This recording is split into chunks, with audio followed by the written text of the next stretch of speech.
Olá pessoal, tudo bom com vocês? Vamos agora dar continuidade à nossa sequência de vídeos do podcast Corporativo 360, referente à nossa certificação HDI. Hoje trataremos sobre o Binder 8, um binder muito importante para o nosso centro de serviços no que se refere a Service Desk e Field Service. Então, sem mais delongas, vamos ao nosso capítulo do Binder 8.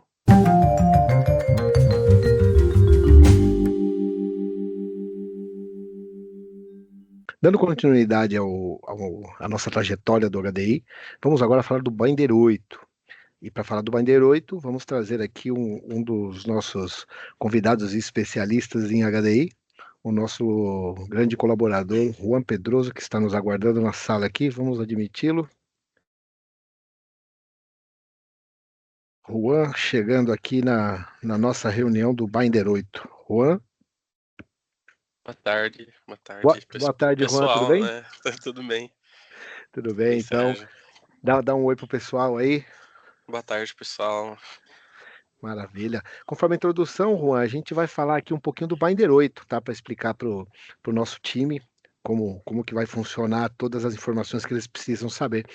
Você poderia fazer o favor de compartilhar todos os fatores do Binder 8, Compartilhar por para o gentileza? pessoal ter a visualização também. Exato. Tá certo. Então, conforme explicado anteriormente, são 8 binders. Cada binder tem uma série de fatores, e aqui nós vamos explicar todos os fatores que são referentes ao Binder 8.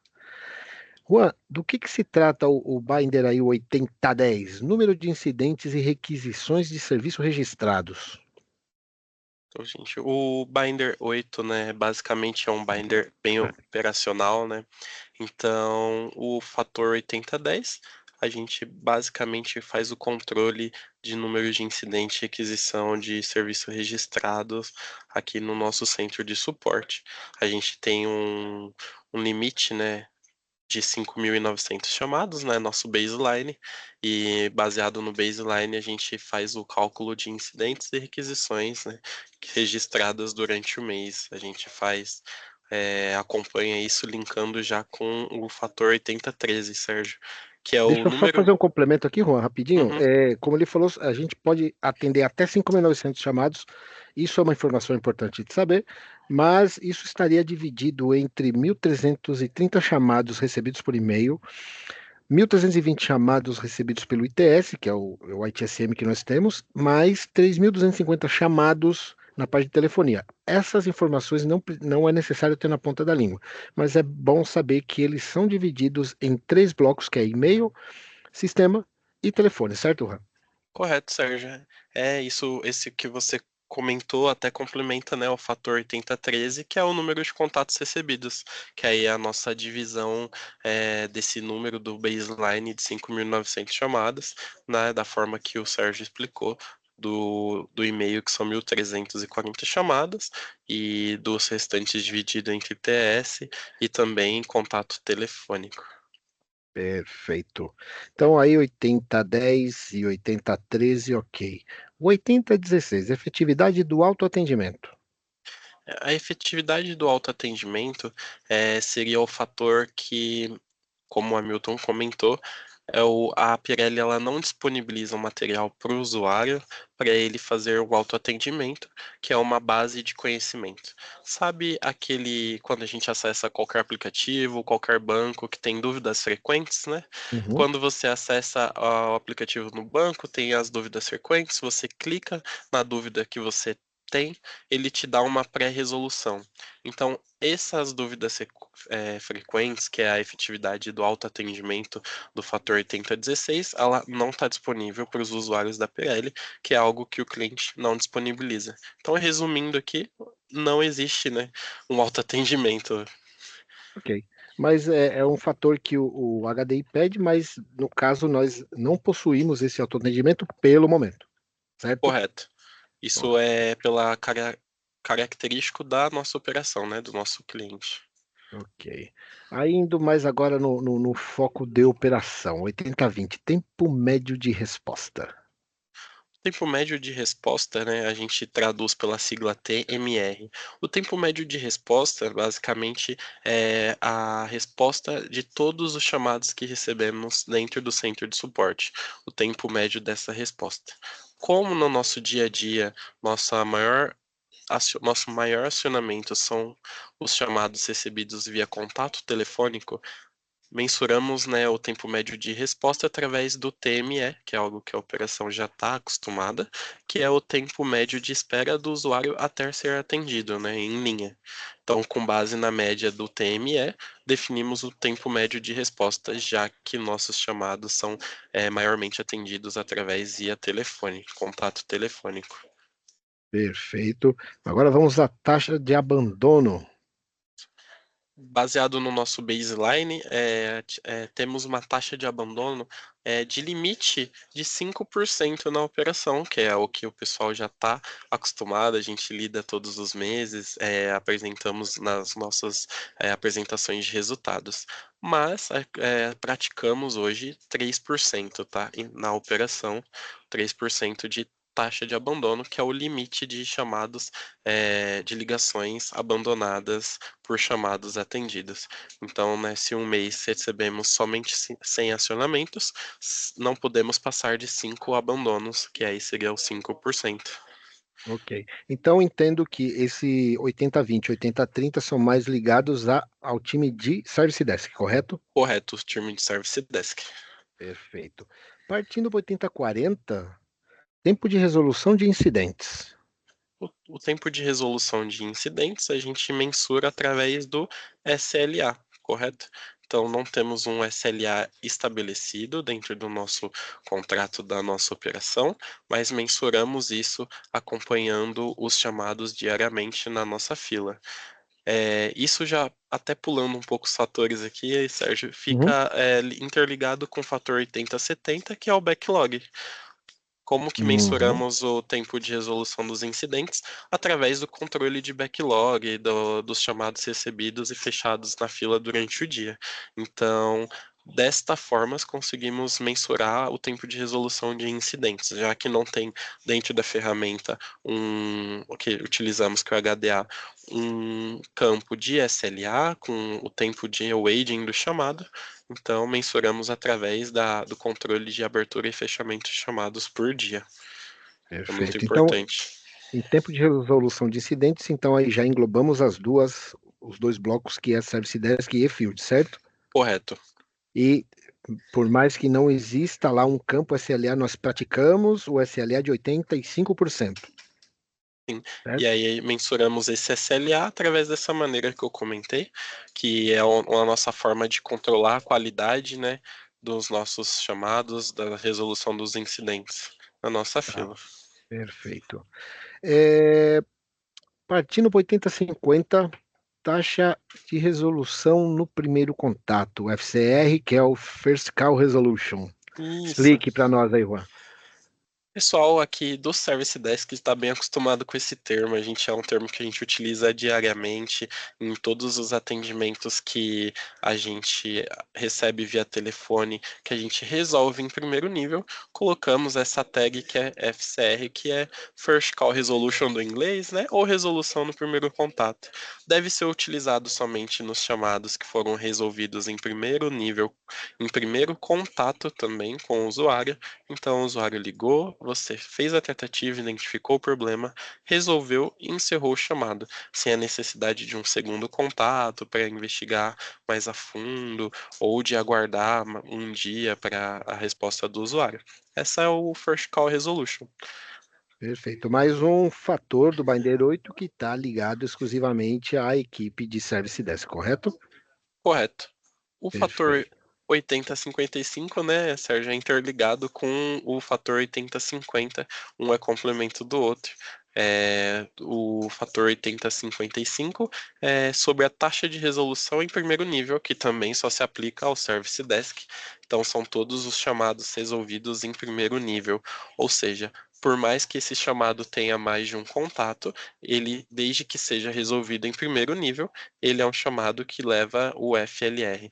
Então, todo FLR é um todo FCR é um FLR também, né? Então, se você resolveu o chamado no primeiro contato, no primeiro nível, ele é um First Call Resolution e um First Level Resolution, mas nem todo chamado que é resolvido em primeiro nível é um First Call Resolution, pois não necessariamente o chamado, né, que resolvido em primeiro nível teve somente um contato.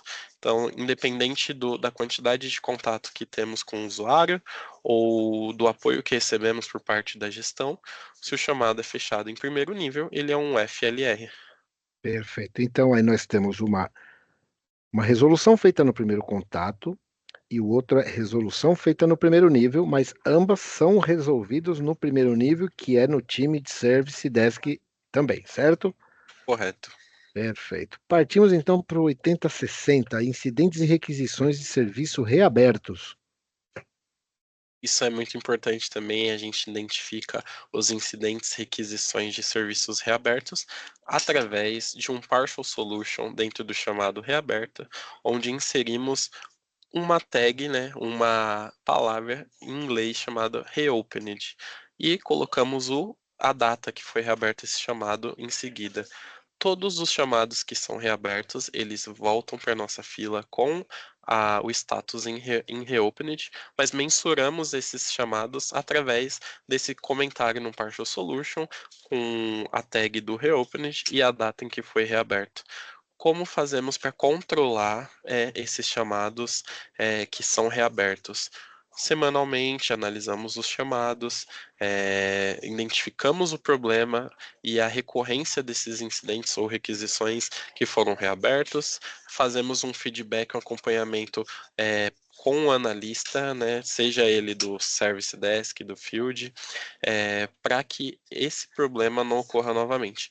Os chamados reabertos podem ser reabertos, né, por uma resolução incompleta ou pela forma que a resolução foi feita, né? Então é muito importante a gente ter um feedback com os analistas e essa é a maneira que a gente faz já na nossa melhoria contínua para controlar o índice de incidentes e aquisições reabertas.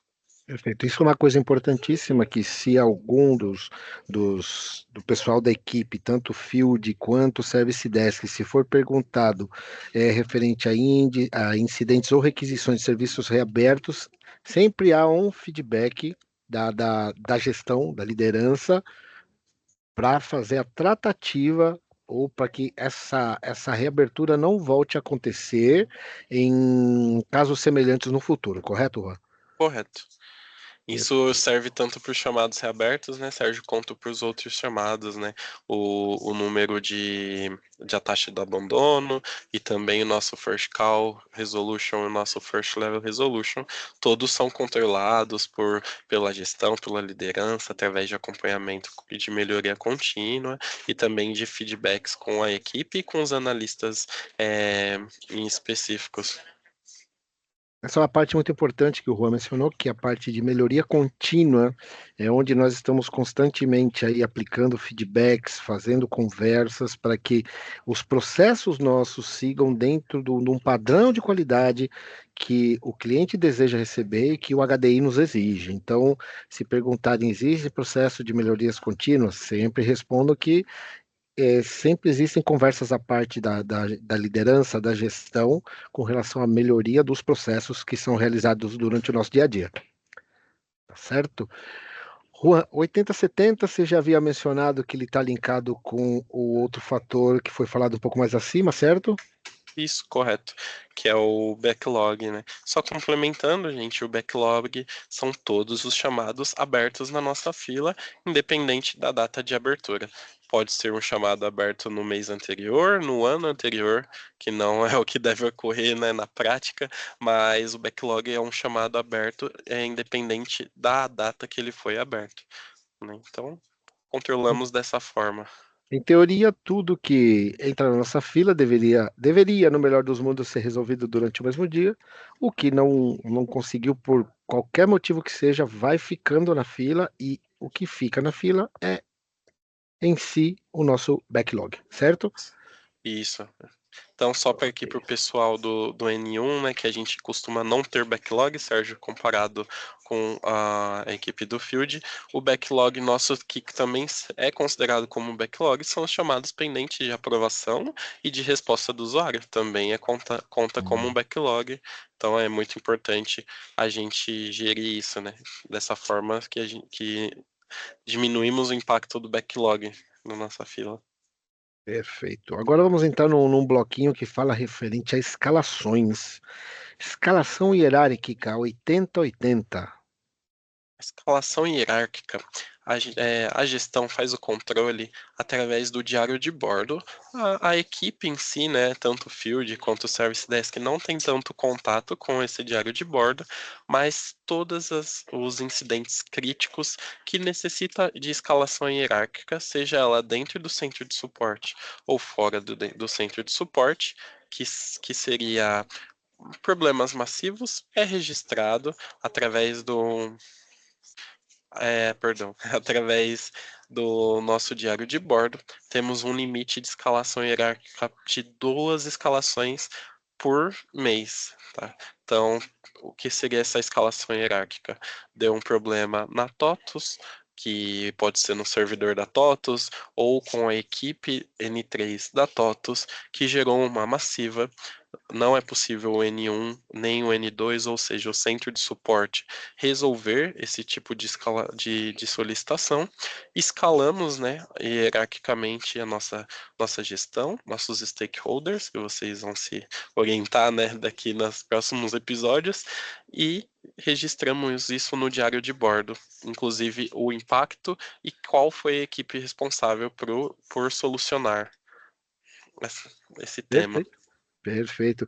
Como o Juan já mencionou e como já mencionado nos vídeos anteriores, toda vez que ouvirem a palavra centro de suporte, somos nós. Centro de suporte é Field e Service Desk, tá bom? Então, para o HDI, nós somos um centro de suporte e a certificação visa a qualidade do centro de suporte. Então, durante a auditoria, quando eles mencionarem centro de suporte, entendam Service Desk e Field.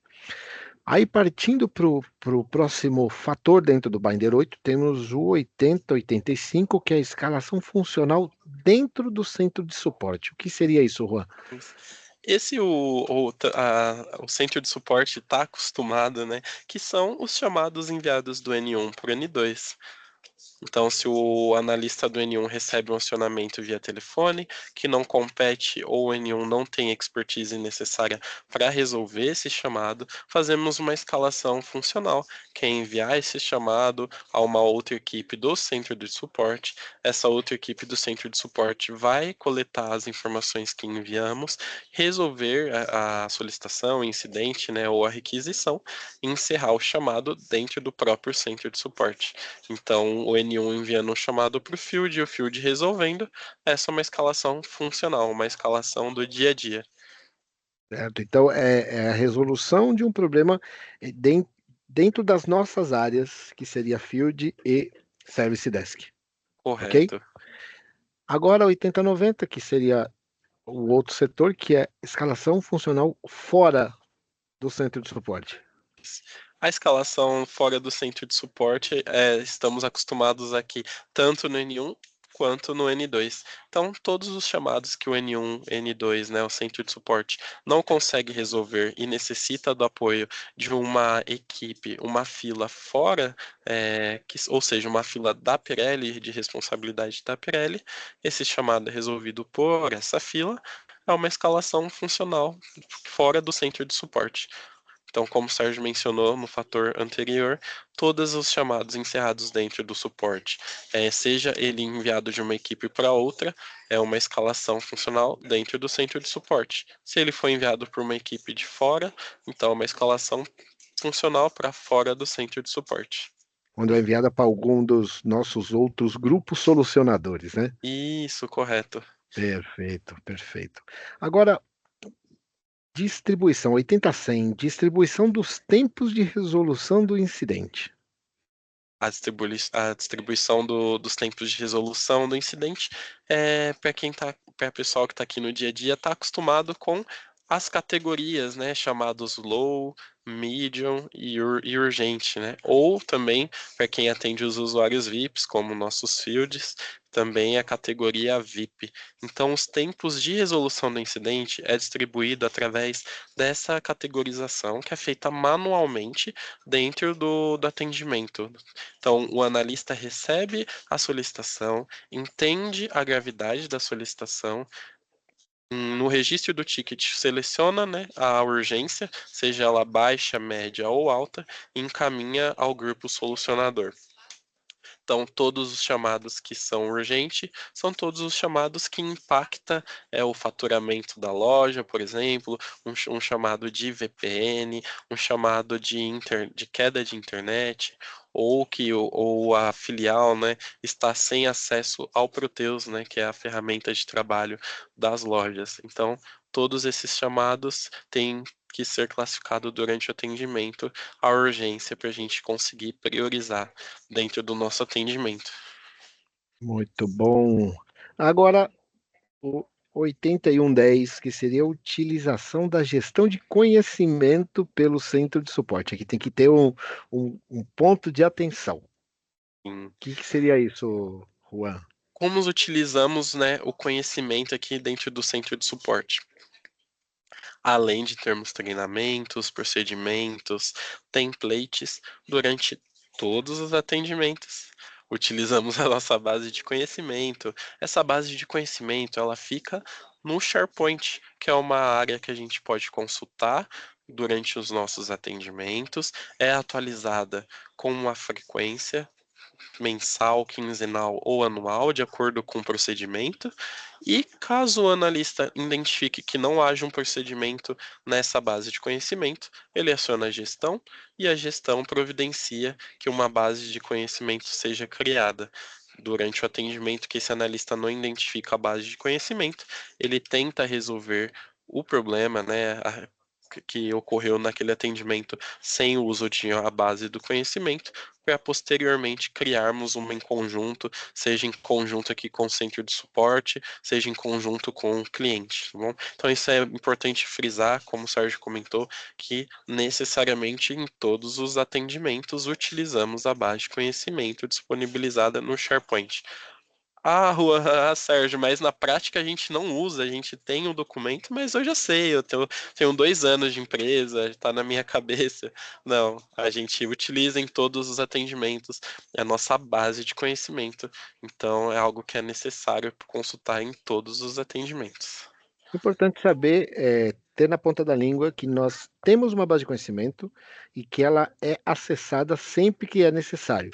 E se vier a pergunta, aqui eu lembrei da Nayá, tá? Se vier a pergunta, a ferramenta tem como medir a utilização, ou seja, o Juan ficou com dúvida num chamado, ele vai lá, acessa a base de conhecimento, resolve o problema, tirou a dúvida e resolveu o problema. A ferramenta contabiliza quantas pessoas acessaram a base de conhecimento e quem utilizou a base de conhecimento? Não, não tem como fazer, mas estamos em vias de providenciar uma ferramenta que faça essa contabilização, tá? Porque isso é o importante. Pode ser que uma pergunta dessas venha, né, Juan? Correto. Então é muito importante, né? Como o Sérgio mesmo comentou, a gente estar preparado para esses questionamentos. Não falar que não existe, né? Simplesmente não temos. Não, estamos providenciando, porque é algo que realmente nos bastidores é discutido, todas as reuniões levamos esses pontos para que isso seja viabilizado para o centro de suporte, né? De uma maneira que seja prática para usar no dia a dia, que seja fácil de utilizar e que a gente consiga ter um resultado, né? No nosso atendimento, na nossa qualidade do atendimento. Mas tudo que é processual envolve custo e tudo que envolve custo precisa de ser muito bem discutido. Então, Uhum. ainda não existe, mas está sendo discutido e vai existir, né, Sérgio? Está em É, vias de. com certeza. Como disse a Nayá, em vias de. Agora, o próximo 8020, 8120, que é o custo unitário, é algo que seguramente não será perguntado, tá? Mas é bom vocês saberem que entre as gestões Pirelli e Engemon foi discutido uma certa quantidade de chamados que entrariam por mês, que são 5.900. Aí foi dividido pela quantidade da operação, quantidade do time. Aí eles fazem umas contas para saber quanto custa cada chamado atendido. Eles botam uns valores X que aí é simplesmente para vocês saberem mais ou menos o que, que é feito dentro desse custo unitário, fazer uma divisão entre a quantidade de chamados versus a quantidade da equipe para chegar num valor de quanto custa cada chamado. Isso é algo que não será perguntado, mas é bom vocês saberem que existe o custo unitário. Cada chamado que é atendido pelo Field ou pelo Service Desk, ele tem um valor e em cima de todos esses valores dos chamados atendidos se chega no valor financeiro do contrato. É algo muito parecido com isso, tá bom? Hum. E aí, indo para o nosso último fator do Binder 8, índice de qualidade do centro de suporte. Olha, o índice de qualidade do centro de suporte, tenho certeza que todos lembram e estão acostumados, porque é aquela famosa monitoria, a monitoria semanal que nossa Ticket Manager faz com todos os analistas do centro de suporte, onde coleta os chamados por amostragem, faz avaliação se os procedimentos estão sendo utilizados, os procedimentos que utilizamos do SharePoint durante o atendimento, se estão sendo consultados, se durante o atendimento esgotamos a possibilidade de resolução, se no caso do N1 utilizamos os templates de abertura de chamado para que tenha as informações necessárias para as outras equipes fazer a tratativa, se utilizamos as tags, todos esses detalhes de qualidade do chamado. Além disso, também temos a nossa avaliação de desempenho, que é trimestral. Então, ela também serve como base para a qualidade do centro de suporte. A avaliação de desempenho utiliza outras bases que é levantada mensalmente, semanalmente, né, de avaliações que realizamos, para que vocês tenham ali o resultado otimizado do desempenho de vocês e, além disso, o feedback, né? Não basta só levantar esses dados, esses números, tem os feedbacks individuais ou em equipe para os pontos de ofensores que temos, né? Para melhoria, na melhoria contínua, nas nossas semanas, perdão, nas nossas reuniões semanais e diárias com a equipe. Então, mensuramos a qualidade do centro de suporte com diversas ações para garantir que o usuário e o cliente tenham um serviço de qualidade. Perfeito. Bom, chegamos aí ao final de todos os fatores do Binder 8. Se quiser parar de compartilhar, Juan. Primeiramente, vou agradecer o tempo e a presença aqui do nosso líder da operação, o Juan Pedroso, que é uma pessoa que nos apoia muito. Espero que toda e qualquer dúvida que vocês tenham referente às informações passadas aqui, podem me chamar, podem chamar o Juan. A ideia é que vocês tenham isso na cabeça de vocês, para quando chegar a auditoria, nós tenhamos aí na ponta da língua as informações. Essa aqui acho que é o último vídeo o último episódio da nossa série desse podcast que fala referente à nossa certificação HDI. Eu não sei se o Juan quer deixar alguma mensagem. Agradecer, né, Sérgio, pelo tempo do pessoal, né, de escutar esses podcasts, e vai ser algo muito produtivo. Tenho certeza que essas informações sendo absorvidas por toda a operação vai ter um resultado muito positivo. Tá certo. Juan, muito obrigado pela sua presença e nos vemos em alguma outra oportunidade. Muito obrigado. Obrigado, até Até mais, logo, tchau, tchau. pessoal.